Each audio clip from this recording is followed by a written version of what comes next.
Bonjour à tous, bienvenue sur cette vidéo, j'espère que vous allez bien. Aujourd'hui dans cette vidéo, je vais vous donner mes conseils pour avoir votre permis de conduire. En tout cas, les conseils que j'ai appliqués pour avoir mon permis du premier coup. Dans cette vidéo, j'ai vraiment des conseils qui seront globaux, qui seront vraiment que vous devez absolument faire. Et j'essaie de faire la vidéo la plus courte possible, donc ça va faire suite justement à la vidéo, à ma story time que j'ai postée juste avant. Si vous ne l'avez pas vue, n'hésitez pas à aller la voir, je vais la mettre de toute façon juste à côté. Comme tout bon youtubeur, enfin futur youtubeur bien évidemment, on se jette pas des fleurs.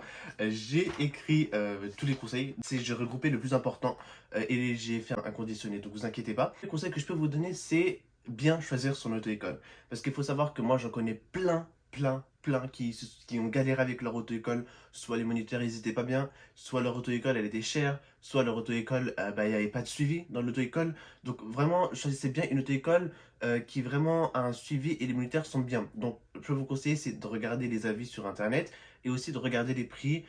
Si vous voyez que les prix sont assez bas, moi franchement, je vous conseille tout le temps la qualité que la quantité. Bon, c'est pas trop le but ici, mais toujours choisissez la qualité. Donc si vous voyez que par exemple, vous voyez une auto-école qui a 50 € l'heure et une autre qui a 45 € l'heure. Regardez si celle à 50 € l'heure, elle est mieux notée, prenez celle à 50 € l'heure. En vérité, même si vous prenez l'autre à 45 € l'heure, au final, ça va vous revenir plus cher parce que si vous avez un problème ou si voilà, vous avez un problème avec les moniteurs, si vous apprenez mal, etc., forcément, ça va vous coûter plus cher. Donc, moi, je vous conseille vraiment de choisir une auto-école de qualité qui vous suit parce que moi, j'étais dans une auto-école où voilà, quand il y avait un problème, quand il y a un moniteur qui n'était pas là, etc., on m'appelait. Moi, je me souviens avec ma secrétaire de l'auto-école, à chaque fois on se parlait, elle me disait comment ça allait, etc. T'inquiète pas, elle me donnait des conseils. Enfin bref, j'ai ici vraiment une bonne auto-école, c'est important. Puis le deuxième conseil que je peux vous donner, et ça aussi ça touche beaucoup de personnes, c'est de bien écouter son moniteur et ne pas être trop dans la contradiction.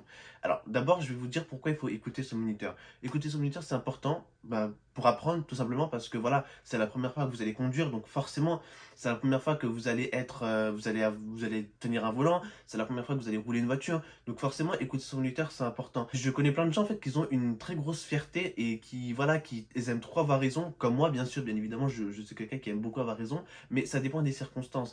Et il y a des gens qui n'arrivent pas à se contenir. Et justement, forcément, quand leur moniteur il va leur dire qu'ils font mal les choses, ou voilà que si par exemple vous voyez que s'ils voient qu'un moniteur il leur dit ouais tu fais mal ci, tu fais mal ça, et ben, ils vont le prendre mal et ils vont dire si je le fais bien.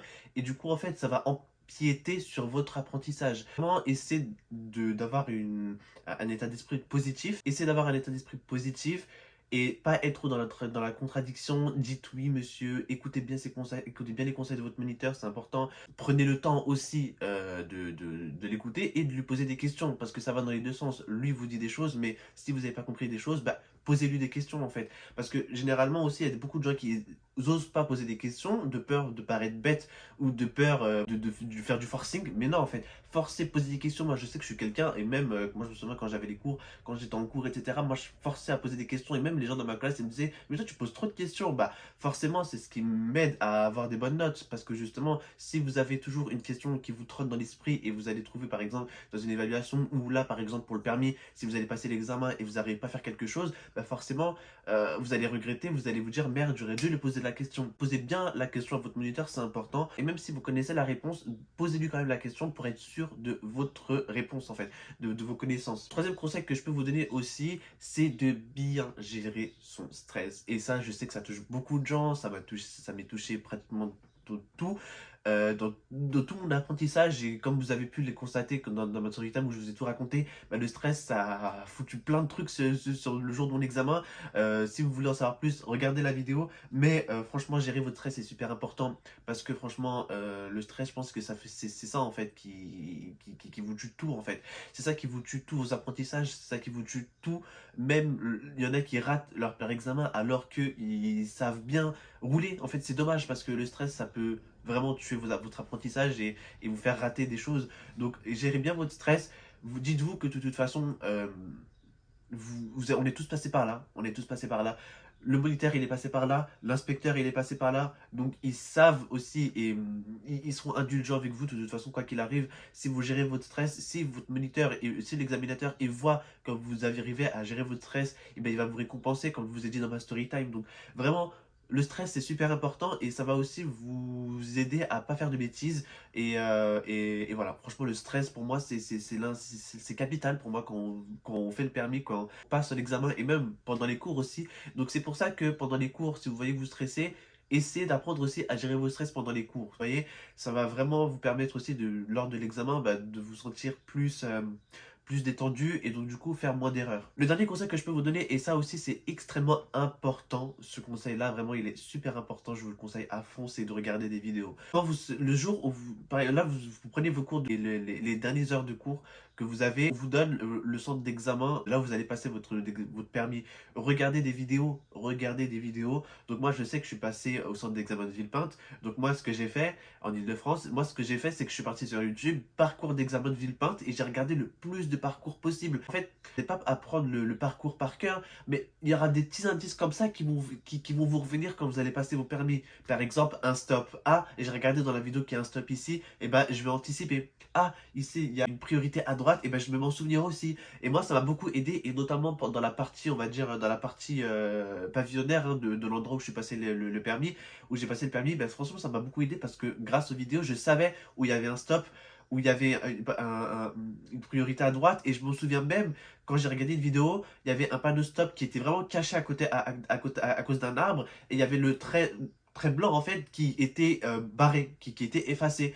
Et en fait, quand j'ai regardé la vidéo, le leader dans la vidéo, il a dit faites attention, ce stop-là, il est effacé, faites attention. Et moi, quand je suis passé, quand j'ai passé mon examen, et ben je m'en suis souvenu. Et franchement, je vous le dis, ça sert énormément, ça sert. Ça peut, vous pouvez vous dire, ouais, mais c'est bizarre, tu regardes une vidéo, tu vas pas tout apprendre et tout, parce que bien évidemment, les parcours, bien, il y en a à l'infini, enfin, il y en a beaucoup, il y a beaucoup de possibilités de parcours. Mais ce que j'essaie de vous faire comprendre, c'est que c'est des indices qui vont vous permettre d'anticiper et aussi de faire baisser votre stress, mais aussi de ne pas faire d'erreurs et surtout du code de la route. Donc c'est important de regarder des vidéos, il y en a beaucoup des vidéos sur YouTube, vraiment vous avez de quoi faire et je pense que même ceux qui habitent hors Île-de-France, vous avez de quoi faire. Donc franchement, regardez des vidéos, c'est super important. Voilà, ça ce sera tout pour mes conseils pour avoir votre permis de conduire. Donc bien évidemment, il n'y a pas beaucoup de conseils, mais voilà, c'est des conseils que j'ai appliqués. Hein. Je ne vais pas vous donner des conseils que j'ai pas appliqués. Ça, c'est tous les conseils que j'ai appliqués et qui m'ont fait avoir mon permis de conduire du premier coup, même si, comme vous avez pu le constater dans ma dernière vidéo, le score a été faible, mais le score est là, hein, d'accord. Autant avoir la moyenne que ne pas avoir l'épreuve. Donc voilà, bon courage à vous. Et si vous passez votre permis, n'hésitez pas à me dire dans les commentaires. N'hésitez pas à me dire dans les commentaires comment ça s'est passé pour vous. N'hésitez pas à commenter mes vidéos, ça me fera super plaisir. Et nous, on se retrouve pour une prochaine vidéo. Salut!